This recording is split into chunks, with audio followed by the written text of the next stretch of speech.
video we're going to cover the kettlebell front squat. Now, a front squat is a very demanding movement anyway. Just because the weight is on our front now, on our anterior chain, it's driving down through our midline, okay, making sure this is nice and tight, engaging this. Also, we have to sit the weight straight down, because if we come into that forward position, then we could lose the weight in front, okay?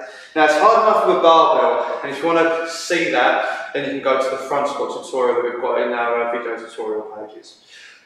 But now I'm going to cover the kettlebell variant of that, okay? I'm going to go for a single and a double kettlebell front squat. So I'll firstly start actually with the double, just while I've got two kettlebells in front of me.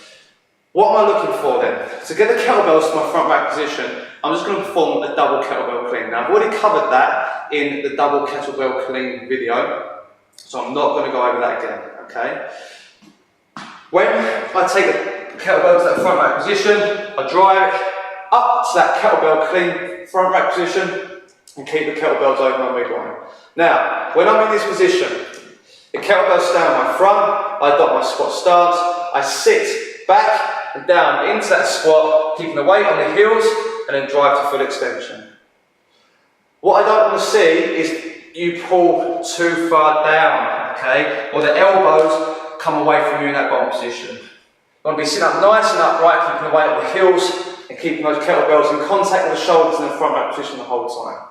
So again, if I go side on, I'm literally going to sit straight, back and down, keeping the weight on the heels, keeping my chest up and my hip crease goes below parallel. The position we don't want to see, and I will demonstrate from side on, is this here. The kettlebells get away from us or we drop. Very horrible position to be in. We need to keep nice and tight. Keep everything engaged and drive straight up and down. Now, that is an extremely demanding movement, extremely demanding. And even more so when we start loading, okay? Now, if you've got no barbell at home, you've just got kettlebells, this is a great substitution to do, okay? So it really fires up the midline, probably even more so than the barbell, just because of the fact we're dealing with two separate weights here. But it's even harder if we want to just put one kettlebell into the equation. So we've got to do the whole squat where we keep everything nice and tight, keep everything engaged. But this time we've got one weight dragging us one side. So you'll actually see, I've talked about it before, where if I've got a single arm movement, whether it be the snatch, whether it be the clean, where if I'm here, my opposite arm tends to come out to the side, literally just to counterbalance me, okay? And you'll see that a lot here. So if I just put one to the side, perform my single kettlebell clean to get the kettlebell to that front rack position. Then from here, my hand comes out to the side.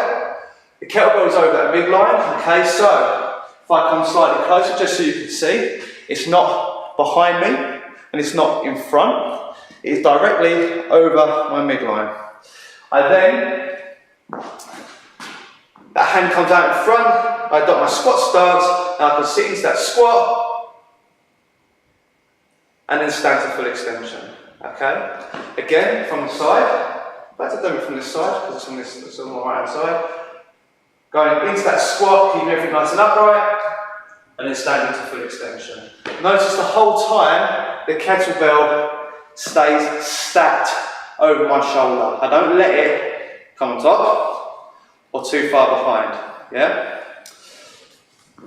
So those are two very simple squats we can perform with a kettlebell, the single kettlebell front squat and the double kettlebell front squat, but equally two very demanding movements that are great to throw into our workouts and strength tests.